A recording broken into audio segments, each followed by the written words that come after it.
नोबुआ यानी the king of snake, जो आज से लगभग 10 मिलियन साल पहले धरती पर राज करता था, लेकिन आज भी लोग इसके नाम से कांप उठते हैं। वही दूसरी तरफ गॉडजिला, जिसे किंग ऑफ द मॉन्स्टर कहा जाता है और जिसके सामने बड़े से बड़े मॉन्स्टर भी घुटने टेक देते हैं। तो अगर सांपों का राजा टाइटनोबोआ और विशालाकाय मॉन्स्टर गॉडजिला का कभी आमना सामना हो जाए और ये दोनों एक दूसरे पर हमला कर बैठते हैं, तो इनमें से आखिर कौन जीतेगा? जाहिर सी बात है कि इनमें से किसी एक की जीत दूसरे की मौत से होगी। तो इस लड़ाई का विजेता कौन होगा, चलिए जान लेते हैं। सबसे पहले अगर गॉडजिला और टाइटनोबोआ के आकार की तुलना करें तो ये थोड़ा कठिन काम होगा, क्योंकि इन दोनों के फिजिकल स्ट्रक्चर में बहुत ज्यादा अंतर देखने को मिलता है। गॉडजिला जहां भारी भरकम शरीर, मजबूत छाती, स्ट्रॉन्ग मसल्स और पीठ पर पत्थर जैसे मजबूत और नुकीले कांटों से मिलकर बनी है, तो ही दूसरी तरफ टाइटनोबोआ एक विशालाकाय सांप होने के बावजूद भी इसका शरीर सर से लेकर पूंछ तक एक समान दिखाई देता है। दुनिया का सबसे विशालाकाय सांप टाइटनोबोआ की लंबाई करीब 50 फीट मतलब एक 5 मंजिला घर के समान होगा और इसका वजन 1500 किलो यानी 1.5 टन तक होता था। दूसरी तरफ गॉडजिला की लंबाई करीब 394 फीट यानी एक 40 मंजिला इमारत के बराबर और इसका वजन 14,000 टन से लेकर 1,65,000 टन तक होने का अनुमान लगाया गया है। यानी लंबाई और वजन के मामले में गॉडजिला टाइटनोबोआ से काफी हद तक आगे निकल चुका है। टाइटनोबोआ अधिकतर समय इक्वेटर के आसपास के इलाकों में रहता था। ये पानी से लेकर जमीन तक दोनों जगह में जिंदा रहने के लिए समान रूप से सक्षम थे।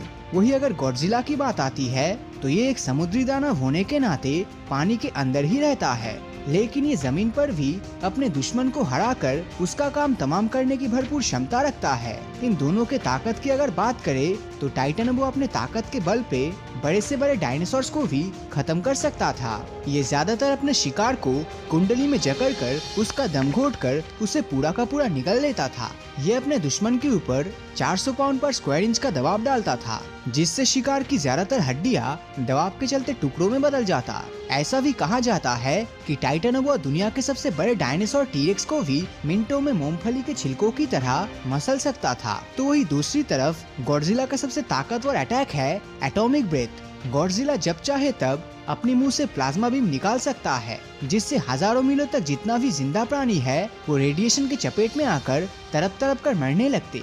गॉडजिला का एक एडवांटेज है कि वो बहुत ही तेज दौड़ सकता है, लेकिन टाइटनोबोआ उसके विशाल शरीर को रेंगते हुए एक जगह से दूसरी जगह ले जाने में काफी समय ले लेगा। टाइटनोबोआ की रेंगने की अधिकतम क्षमता है 50 मील पर आवर, तो वही गॉडजिला 200 मील पर आवर की रफ्तार से दौड़कर दुश्मन पर हमला करता है। लेकिन एक लड़ाई में सबसे जरूरी हिस्सा होता है आत्मरक्षा, क्योंकि दुश्मन पर हमला करने के साथ साथ दुश्मन के हमले से बचना भी उतना ही जरूरी होता है। तो ऐसे में जब भी टाइटनोबोआ और गॉडजिला की लड़ाई होगी और टाइटनोबोआ गॉडजिला को अपनी कुंडली में जकड़ कर दम घुटने की कोशिश करेगा, तो तब गॉडजिला के पीठ में मौजूद नुकीले कांटों में टाइटनोबोआ का शरीर कट जाएगा और फिर ये बुरी तरह से जख्मी हो जाएगा। और तो और गॉडजिला के विशाल शरीर को टाइटनोबोआ पूरी तरह से अपने जकड़न में नहीं ले पाएगा, क्योंकि गॉडजिला टाइटनोबोआ से लगभग 8 गुना ज्यादा बड़ा है। हकीकत में टाइटनोबोआ की गई हमलों से गॉडजिला के ऊपर एक आज भी नहीं पड़ने वाला। और इसके बाद गॉडजिला टाइटनोबोआ के ऊपर एटॉमिक ब्रेथ गिराने के चलते ये सांप अपने विशाल शरीर को इस हमले से नहीं बचा पाएगा, क्योंकि खुद पर हुए हमलों को रोकने के लिए टाइटनोबोआ के पास कोई साधन नहीं रहेगा। इसलिए गॉडजिला के एटॉमिक ब्रेथ टाइटनोबोआ के शरीर के ऊपर गिरते ही इसकी मौत निश्चित होगी, जिससे कि गॉडजिला इस महायुद्ध का विजेता होगा। लेकिन धरती पर ऐसा युद्ध होना संभव नहीं है और इसका एक ही वजह है और वो है गॉडजिला। असल में गॉडजिला एक काल्पनिक क्रीचर है, जिसका जिक्र सबसे पहले 1954 में जापान की एक फिल्म में की गई थी, जिसके बाद ये गॉडजिला कैरेक्टर दुनिया भर में मशहूर हो गया। लोग इसके वजूद को इस कदर मानने लगे कि कई लोग तो ये तक मानते हैं कि गॉडजिला सच में इस धरती पर एग्जिस्ट करता है और जापान के किसी एरिया पर वो मौजूद है।